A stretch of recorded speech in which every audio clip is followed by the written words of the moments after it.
Welcome to the movie Reactor. Today I will show you an action, crime, and thriller film from 2014 titled John Wick. Please make sure to like, subscribe, and leave a comment below to help advise me on how to make this channel more intriguing for your enjoyment. So sit back, relax, and enjoy. John Wick hits a wall with an SUV. He exits the car stumbling, covered with blood and wounds. He applies pressure to a gastrointestinal injury.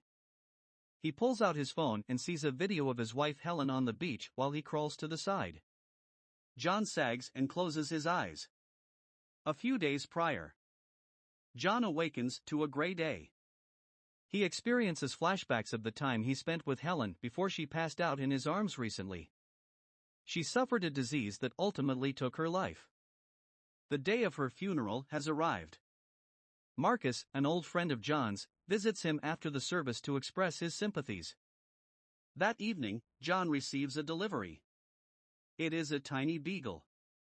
A note from Helen is found by John. She wrote to him saying that she had accepted her own death and that she now wanted John to locate his. John sobs. He leads the dog outside and examines its flower-adorned collar, which makes John realize Helen gave the dog the name Daisy. Daisy rides along with John as he drives around in his Mustang. 3 Russian mobsters, including ISF Tarasov, the son of crime boss Vigo Tarasov, stop for petrol at the same time as him.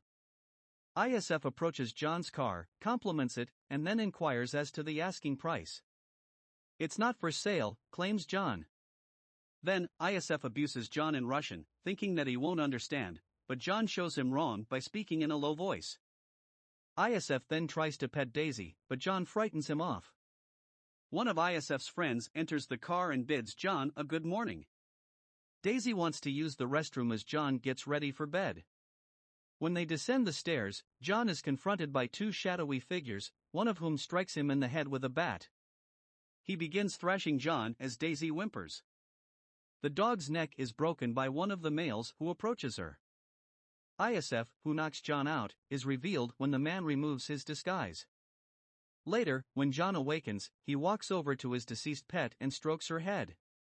ISF drives John's automobile to Aurelio's store. When Aurelio sees the car, he immediately knows it and asks ISF where he obtained it. ISF boasts about the owner of the automobile he took from and the dog he murdered for them. ISF is struck in the face by Aurelio. ISF storms out and announces that he will give the automobile to someone else. Later, when John stops by the store to inquire if ISF stopped by, Aurelio confirms that ISF is the one who stole his car and murdered his dog by giving John his name. Vigo phones Aurelio later that evening to inquire as to why he struck ISF. Because, according to Aurelio, he killed John Wick's dog and took his car. Vigo only says, "Oh." John, in the meantime, enters the basement with a sledgehammer and starts busting the floor apart. He finds a cache of gold money and weapons. ISF and Vigo discuss the problem in ISF's home. He strikes his son twice in the solar plexus to correct him and remind him of the person he just hurt. ISF is informed by Vigo that John Wick once worked with him before he met Helen and left. According to reports, John was known as the Boogeyman, or more specifically, as the one who was brought in to slay the Boogeyman. To try to settle the problem, Vigo contacts John, but John cuts him off. That evening, Vigo sends a group of 12 hitmen to John's house to execute him. John kills all of them rather quickly, battling the final few before stabbing the last one in the heart. The door is knocked by a policeman. When John asks the officer if there has been a noise complaint, the officer replies in the affirmative. He asks, pointing to the body behind John, if John is back in the business. John claims that he is merely organizing some items.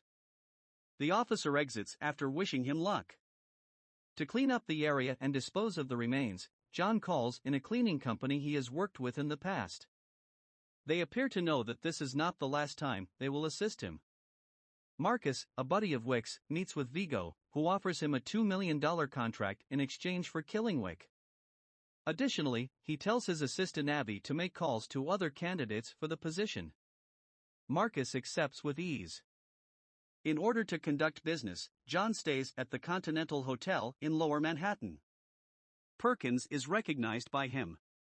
The manager and proprietor of the Continental, Winston, introduces himself to John. When John inquires, Winston replies that Joseph is present in a bar named Red Circle. John enters the nightclub where ISF and his friends are having fun. ISF is enjoying a night of champagne and women at a posh Russian bathhouse when John first kills one of his goons and enters the club's basement. When they see John, he starts shooting at them and ISF flees.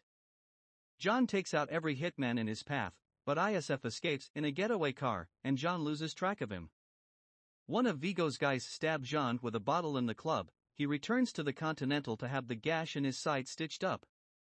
John is warned by the doctor that if he exerts himself, his stitches can come undone. John claims that the bourbon he had earlier ordered will take care of the painkiller portion of his rehabilitation. Marcus climbs to the roof of the structure across the street at night and fixes his sights on John as he sleeps. He observes someone entering in the mirror. To warn John, he fires a shot. This is Perkins. John dodges her shots as she begins to fire at him. She informs him that if she violates the hotel's rules and murders him, Vigo has increased the contract to $4 million.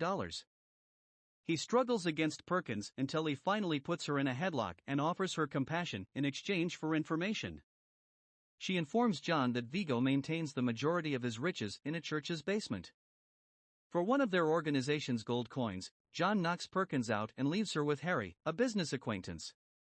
Harry keeps Perkins restrained to a chair despite her thumb being dislocated so she can escape. Before shooting Harry, she exits the vehicle and covers his face with a pillow. John visits the church where Vigo stores his cash and business records in secrecy. John demands the priest show him where the vault is after killing the other guards in the cathedral. He dismisses the female employees of the vault and sets everything on fire. Just before being hit by a shower of bullets, Vigo finds out about the fire thanks to John. Despite killing the majority of Vigo's men, John is dragged to the ground as one SUV collides with another, knocking John unconscious. When Vigo captures him, he questions why the man would go to such extremes to exact revenge over a dog and a car. John explains to him that ISF stole the puppy, which was a gift from his dying wife. Additionally, he warns Vigo that failing to hand ISF up to him will result in his death.